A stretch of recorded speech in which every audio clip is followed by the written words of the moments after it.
నా పార్టీ సర్వనాశనం అవుతుంది తెలంగాణలో. ఇది నేను కాదు, ప్రతి ఒక్క ఎంపీ అంటుండు. ఇది నేను కాదు, ప్రతి ఒక్క ఎమ్మెల్యే అంటుండు. మాకు ఫ్రీడమ్ లేదు మా కాన్స్టిట్యున్సీలో, మా పార్లమెంట్లో మాకు ఫ్రీడమ్ లేదు. మా పార్లమెంట్లో ప్రతి ఒక్క పోస్ట్ వీలే డిసైడ్ చేస్తున్నారు. మా నియోజకవర్గంలో ప్రతి ఒక్క పోస్ట్ వీలే డిసైడ్ చేస్తున్నారు. ఇట్లాంటి ప్రతి ఒక్క ఎమ్మెల్యే, ప్రతి ఒక్క ఎంపీ బాధపడుతున్నారు. కానీ వీళ్ళు మారరు. మా పెద్ద మనుషులు మారరు. మా పెద్ద మనుషులు ఏంటంటే, మేము ఇట్లనే నిలబడతాం, వంగం. ఎవరు ముందు కూడా మేము వంగం. మా పార్టీ లైన్ ఇదే ఉన్నది, దీన్నే మేము ఫాలో చేస్తాం. ఆ విధంగా మా పెద్దోళ్ళు డిసైడ్ అయిపోయినారు.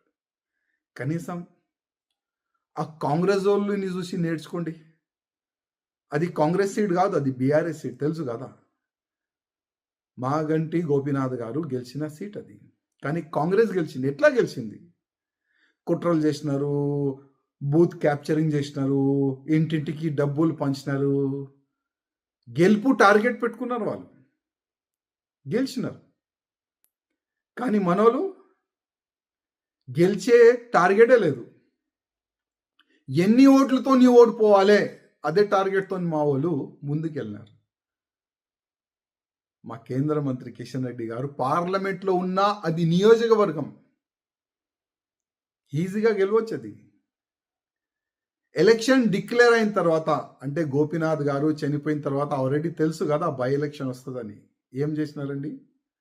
ఎందుకు ఆ జూబ్లీ హిల్స్లో ఉన్న ఓటర్ని ఎందుకు చెప్పలేదు మేము ఉన్నాం మీకు అని? మా బీజేపీకి ఓటు వేయండి, మాకు ఇవాళ గెలిపియండి, మాకు గెలిపిస్తే నెక్స్ట్ బీజేపీ గవర్నమెంట్ వస్తుంది. ప్రతిసారి చెప్తారు కదా అక్కడిక్కడ, బెస్ట్ బీజేపీ గవర్నమెంట్ వస్తుంది, బీజేపీ గవర్నమెంట్ వస్తుంది.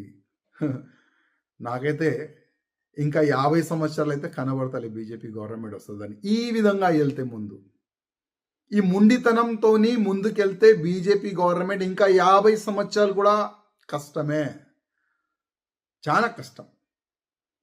నేర్చుకోండి, వేరే నేతలతోని కొద్ది నేర్చుకోండి.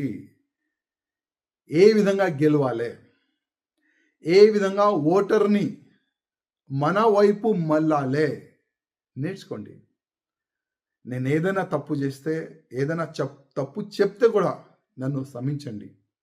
కానీ బాధ ఉంది. కిషన్ రెడ్డి అన్న గారు, నా ఒక నివేదిక, రాజా సింగ్ మీ పైన కామెంట్ చేస్తుండు అని అనుకోవద్దు ప్లీజ్. కానీ పార్టీ చనిపోతుంది తెలంగాణలో, కాపాడండి.